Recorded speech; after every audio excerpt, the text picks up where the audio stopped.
have made a lot of dungeon tiles in my time. For example, this first iteration with the border around it, loved it for a while, it was great for clipping stuff onto, but the border became a real hindrance later. The next generation was pretty good. It was just dollar store foam board with cardboard backing. The next version was the super sturdy, super strong 3D printed tiles. Those worked well for a while. Then we come to the current version, which are the swampy tiles I just made in a previous video. They're really sturdy, double corrugated cardboard and foam core.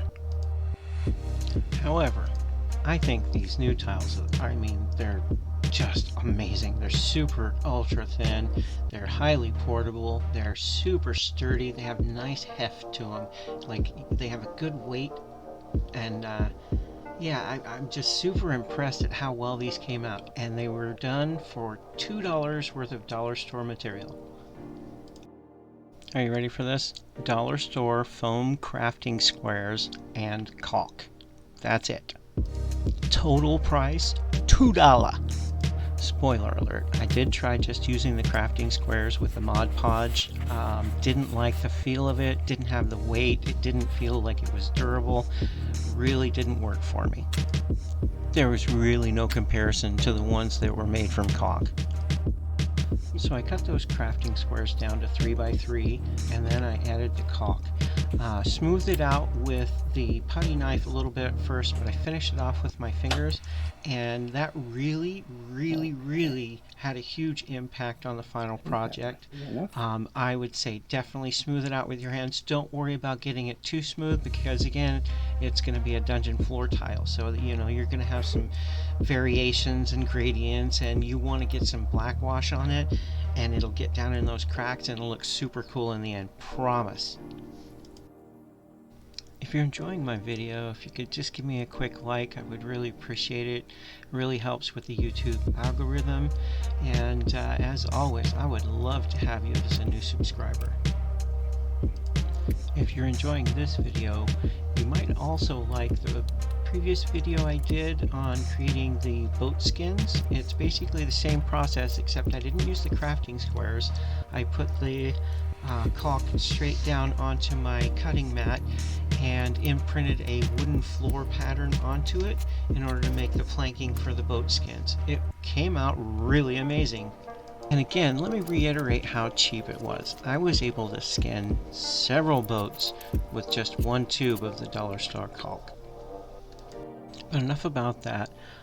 In this video I used a couple of different rollers to roll different patterns in the first couple of squares. I was just trying to check out cobblestone and paving stones and different things like that.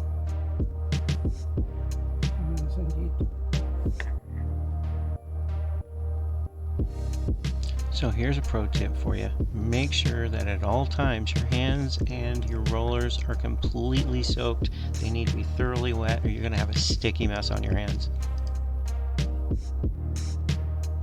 I was so disappointed in how this last tile came out that I just cannibalized it, and that's when I got the idea to make the 3x3 squares. And like I said earlier, I did try and experiment with just the foam by itself with the Mod Podge on it. I wouldn't call it a total failure. You could still use this process to make like an amazing dungeon layout. I just didn't personally find it to be sturdy enough for what I was going to use, and I was afraid that the foam just wouldn't hold up. On the other hand, the ones that I put a thin veneer of caulk on came out amazing. I was just stunned at how well they came out. They feel almost like a rubber, and they're just, God, I'm so impressed. Now, if you decide to make these, when you do the imprints like this, make sure you're using something that has a blunt edge, not a sharp edge, because these foam squares, you can really cut through them super easy. Super easy. Oh, and also, remember to wet your instrument, whatever you're using, in between each line, because otherwise you'll get some really sloppy, messed up stuff too. which, you know, on the other hand, is not always a bad thing. It does add a lot of character and stuff, so you may choose to not.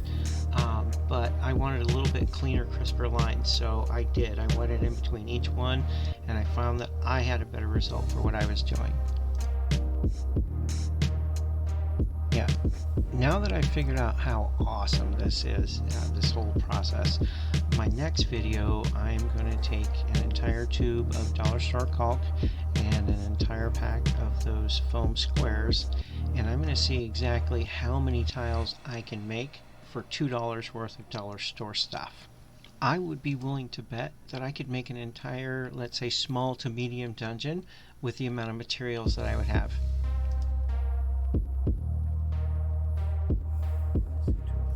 Alright, so here's that janky square I was talking about that I didn't like, and I'm just going to go ahead and smooth that right out and make a new square out of it. Like I was saying earlier though, you don't have to be too precise. It doesn't have to be super smooth. It doesn't matter if you have a little bit of a lump here or there, as long as it's not too lumpy to where you can get a miniature on it. All the texturing that you do is just going to be, it's just going to show in the final result, and it's going to be amazing. Don't try and be too perfect in this step.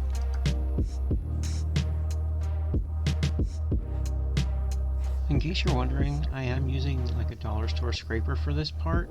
I think going into the next ones, I'm going to use a smaller instrument. It was a little bit unwieldy, but it still did the job.